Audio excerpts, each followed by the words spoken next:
ଚାଷର ମଜାଟା ଏବେ ଦେଖିବ। ଚାଷୀର ଯେତେବେଳେ ଧାନ ପାଚିଯାଏ ଚାଷୀର ଖୁସିଟା ସେଇଠୁ ଦ୍ୱିଗୁଣିତ ହେଇଯାଏ।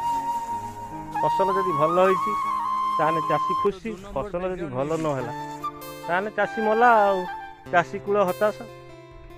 ଚାଷ ବିଲ କେମିତି ଲାଗୁଛି ଦେଖିଲ। ଏଇ ସମୟ ପୁରା ଭରପୁର। ମା ଲକ୍ଷ୍ମୀ ପୁରା ବିଜେ କରିଛନ୍ତି ଏଥର। ପାଖ ଭାଙ୍ଗିବାକୁ ମୋର 2 ଜଣ ଆଇଛନ୍ତି। ଦେଖୁଛନ୍ତି ମୋ ପାଖ ଭାଙ୍ଗିବେ ଆଜି ଜମିର 2 ଜଣ ମଜୁରିଆ ଆଇଛନ୍ତି। ଗୋଟେ ଚୁଇଁ ଆଇଛି କାଳି। ଜଣେ ଚାଷୀର ସୁଖ ସମୟ ହେଉଛି ଏଇଟା।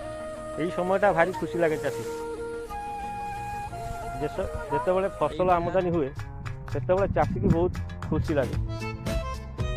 ଏଇ ମୋ କାଳି, ମୋ କାଳି ପଳେଇ